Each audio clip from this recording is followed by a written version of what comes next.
श्री शिव महापुराण संहिता युद्धखंड अथ सप्तत्रिंशोऽध्याय। शंखचूड़ के साथ कार्तिकेय आदि महावीरों का युद्ध। सनत कुमार उवाच तदा देवगणाः सर्वे दानवैश्च पराजिताः दुद्रुवुर्भयभीताश्च शस्त्रास्त्रक्षतविग्रहाः। सनत कुमार बोले, हे व्यास जी, उस समय दानवों ने सभी देवताओं को पराजित कर दिया, जिससे शस्त्रास्त्रों से क्षत विक्षत अंगों वाले देवता भयभीत होकर भागने लगे। ते पराव्रत विश्वेशं शंकरं शरणं ययुः त्राहि त्राहीति सर्वेशेत्युचुर्विह्वलया गिरा। वे लौटकर शिव जी की शरण में गए और हे सर्वेश, रक्षा करो ऐसा विह्वल वाणी में कहने लगे। दृष्ट्वा पराजयं तेषां देवादीनां च शंकरः सभयं वचनं श्रुत्वा कोपमुच्चैश्चकारः। निरीक्ष्य स कृपादृष्टया देवेभ्यश्चाभयं ददौ बलं च स्वगणानां वै वर्धयामास तेजसा। तब उन देवताओं की इस प्रकार की पराजय देखकर तथा उनका भययुक्त वचन सुनकर शिव जी ने महान क्रोध किया। कृपा दृष्टि से देखकर उन्होंने देवताओं को अभयदान दिया तथा अपने तेज से गणों के बल को बढ़ाया। शिवाज्ञप्तस्तदा स्कंदो दानवानां गणैः सह युयुधे निर्भयः शंखे महावीरो हरात्मजः। कृत्वा क्रोधं वीरशब्दं देवो यस्तारकान्तकः अक्षौहिणीनां शतकं समरे च स जघानः। रुधिरं पातयामास काली कमललोचनां तेषां शिरांसि संच्छिद्य बभक्ष सहसा च सा। तब शिवपुत्र महावीर कार्तिकेय शिव जी की आज्ञा लेकर रण क्षेत्र में दानवों के साथ निर्भय होकर युद्ध करने लगे। तारकासुर का वध करने वाले कार्तिकेय ने क्रोध करके वीर ध्वनि करते हुए उनकी 100 अक्षौहिणी सेना को युद्ध में मार डाला। कमल के समान नेत्र वाली काली सहसा दैत्यों का सिर काटकर रक्त बहाने लगी और उनका भक्षण करने लगी।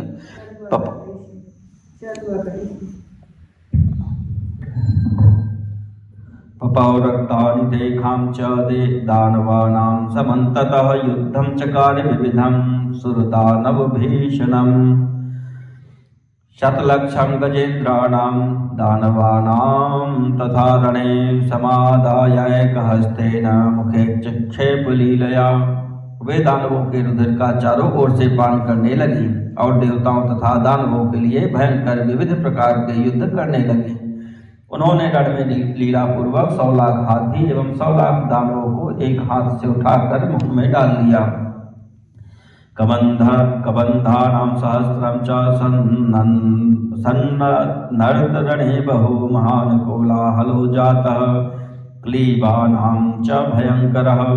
पुनः स्कन्दः प्रकिप्योच्चैः शर्वर्षां चकारः पातयामास क्षणतः कोटिशो सुरनायकान्। हजारों कबंध युद्ध भूमि में नृत्य करने लगे।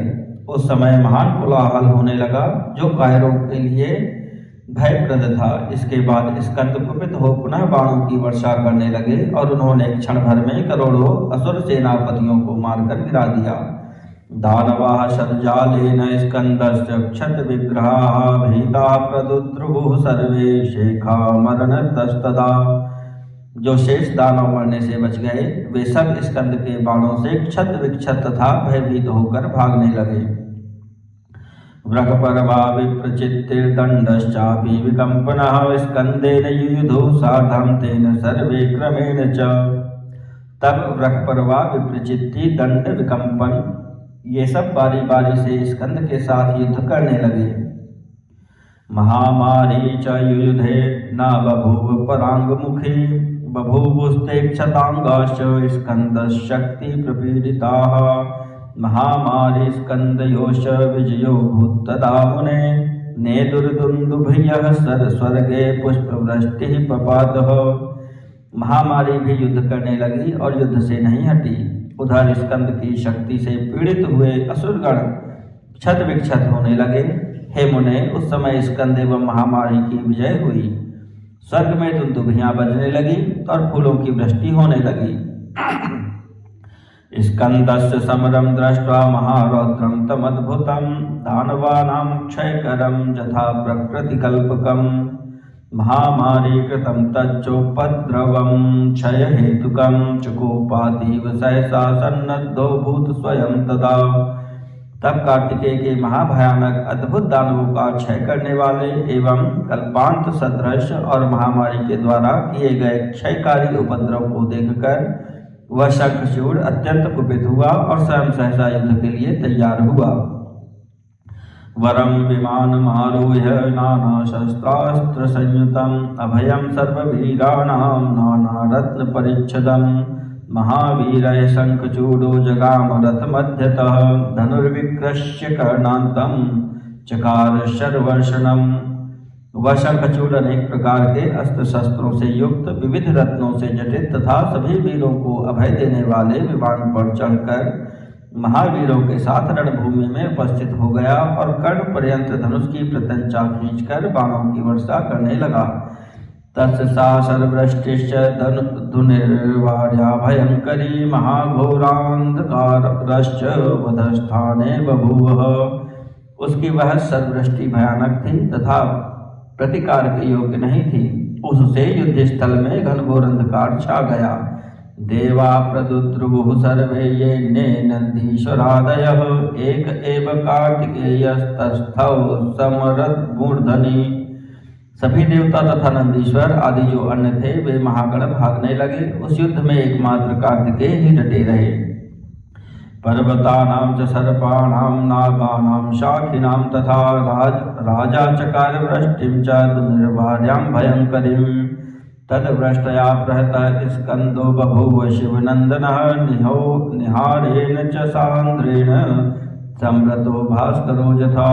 उस समय दानवराज ने पर्वतों, सर्पों, नागों एवं वृक्षों की भयंकर एवं दुर्निवार्य वर्षा की। उस वृष्टि से शिवपुत्र स्कंद उसी सब प्रकार आच्छन्न हो गए जैसे घने कोहरे से आच्छादित सूर्य। नानाविधां समायां च चकारमय दर्शितां तां नाविदन् सुराः केऽपि गणाश्च मुनिसत्तम। हे मुनि श्रेष्ठ, उसने मय दानों के द्वारा सिखाई गई अपनी अनेक प्रकार की माया फैलाई, किंतु कोई भी देवता तथा गण उसे नहीं जान सके। तदैव शंखचूडश्च महामायी महाबलः शंकर शरेणैकेन दिव्येन धनुश्चिच्छेद तस्य वै। उसी समय महामायावी एवं महाबली शंखचूड ने अपने एक ही दिव्य बाण से उनके धनुष को काट दिया। बभंज तद्रथं दिव्यं चिच्छेद रथरक्षकान् मयूरं जर्जरीभूतं दिव्यास्त्रेण चकार सः। उसने उनके दिव्य रथ एवं रथ के रक्षकों को नष्ट कर दिया तथा अपने दिव्यास्त्र से उनके मयूर को जर्जर कर दिया। शक्तिं चिक्षेप सूर्याभां तस्य वक्षसि घातिनीं मूर्छामुवाप सहसा तत्प्रहारेण सक्षणम्। उसने उनके वक्ष स्थल पर सूर्य के समान देदीप्यमान एवं आघात करने वाली अपनी शक्ति चलाई। तब उसके प्रहार से वे कार्तिकेय सहसा मूर्छित हो गए। पुनः चेतना प्राप्य कार्तिकः परवीरः रत्रेन्द्रसार निर्माण मारुरोह स्ववाहनं स्मृत्वा पादौ महेशस्य सांबिकस्य च खड्गमुखः शस्त्रास्त्राणि गृहीत्वैव चकार रणमुल्बणम्। पुनः क्षण मात्र में चेतना प्राप्त कर शत्रु वीरों को नष्ट करने वाले कार्तिकेय अपने महारत्न जटित वाहन पर सवार हो गए।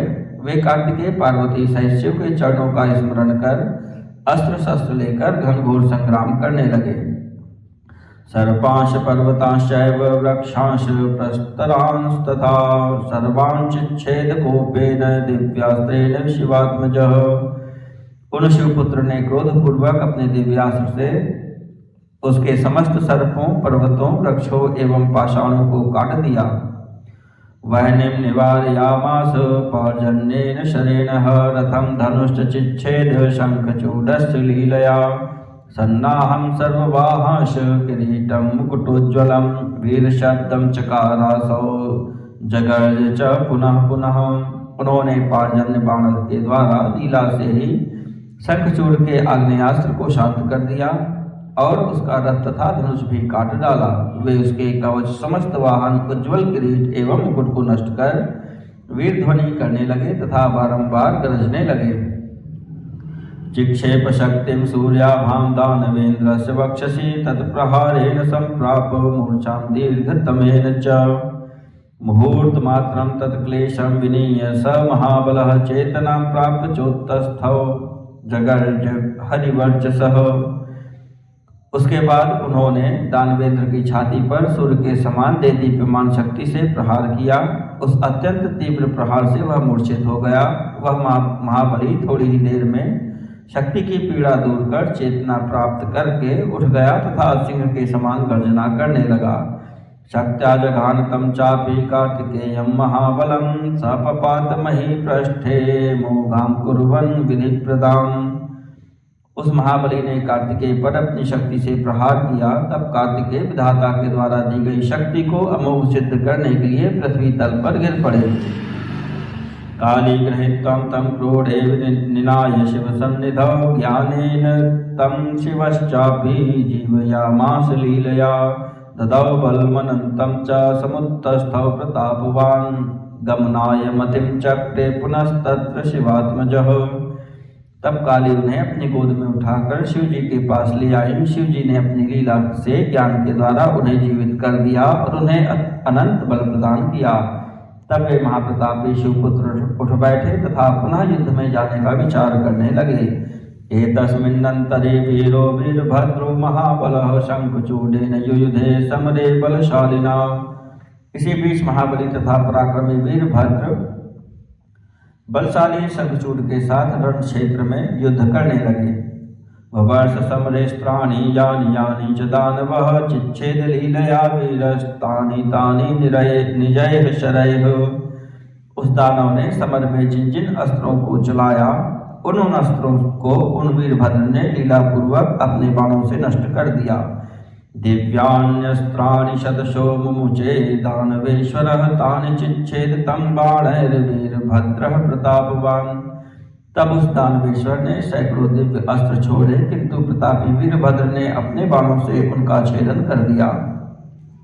अथातीव चकोपोच्चैः शंखचूडः प्रतापवान् शक्त्या जघानोरसि तं स चकंपे पपातकौ। तब प्रतापी शंखचूड अत्यंत कुपित हुआ। उसने अपनी शक्ति के द्वारा उनकी छाती पर प्रहार किया जिससे वे कांप उठे और पृथ्वी पर गिर गए। क्षणेन चेतना प्राप्य समुत्तस्थौ गणेश्वरः जग्राह च धनुर्भूयो वीरभद्रो गणाग्रणीः। इसके बाद गणों में प्रमुख गणेश्वर वीरभद्र क्षण मात्र में चेतना प्राप्त कर उठ बैठे और उन्होंने पुनः अपना धनुष ले लिया। एतस्मिन्नन्तरे काली जगाम समरं पुनः भक्षितुं दानवान् स्वांश रक्षितुं कार्तिकेच्छया। वीरास्तामनुजग्मुश्च ते च नन्दीश्वरादयः सर्वे देवाश गन्धर्वा यक्षा रक्षांसि पन्नगाः। मध्यभाण्डाश्च बहुशः शतशो वाद्यवाहकाः पुनः समुद्यताश्चासन् वीरा उभयतोऽखिलाः। इसी बीच काली कार्तिकेय की इच्छा से दानवों का भक्षण करने तथा अपने गणों की रक्षा करने हेतु युद्ध भूमि में गई और वे नंदीश्वर आदि वीरगण सभी देवता गंधर्व यक्ष राक्षस तथा नाग उनके पीछे पीछे चलने लगे। बाजे बजने लगे। सैकड़ों वीर मधुभाण्ड लिए हुए थे। दोनों पक्ष के वीर युद्ध के लिए उद्यत थे। इति श्री शिव महापुराणे द्वितीयायां रुद्रसंहितायां पंचमे युद्धखंडे शंखचूडवधे ससैन्य शंखचूड युद्ध वर्णनम नाम 37 अध्यायः।